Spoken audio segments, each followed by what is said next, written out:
I've had a brilliant life, and my mum and dad have just been outstanding and supported me, as they have my siblings in everything that we've wanted to do. So Joe and Kevin Bell had led a pretty interesting life themselves.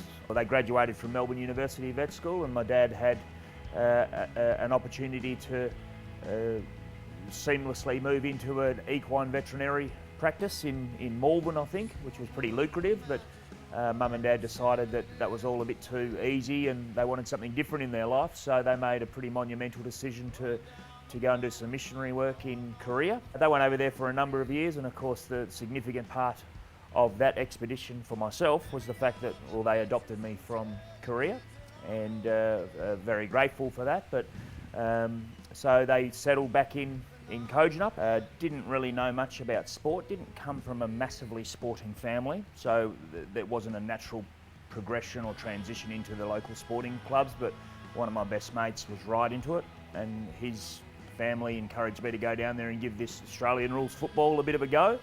And from the moment that I discovered it, I was completely hooked, became obsessed with the sport. Kojonup being a South Fremantle zone at the time, it was a natural progression to go up to Aquinas. From year 10, year 11, played a couple of Colts games, reserves games as well. In fact, always wanted to play for South Fremantle, and got that opportunity when I graduated from year 12, and decided that instead of nominating for the draft, I would play a year with South Fremantle in the hope that I'd be picked up by Fremantle the year after. Got to be honest, within a couple of weeks of being down there, I knew it wasn't going to be a very good fit. The vibe I was getting, the style of play, everything, this is just not really going to suit me. Probably didn't handle things as, I was only 18 or whatever, as well as I could have. Bell from 35 metres out. I think he's got. I had a lot of confidence, it's probably misguided confidence, after I got delisted by Fremantle, that I still had some currency in the game, and it wasn't until I was overlooked in the national draft of 120 picks back then.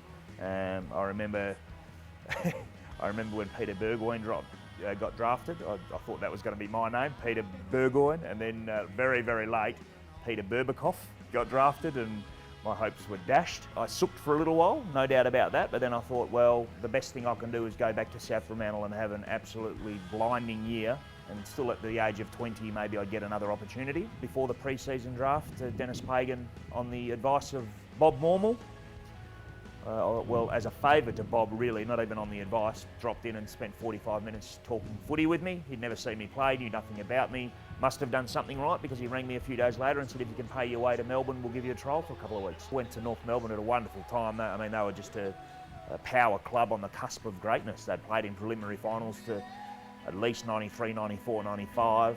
Their team had reached that core age where they were about to achieve something, and I just came in, pretty much the last guy into that squad.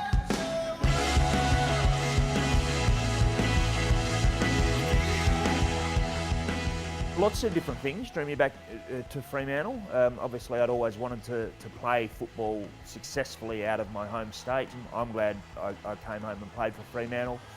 Some tough times, 2001 to win 2 games was just devastating. I knew it would be a struggle that year, but we lost our coach that year.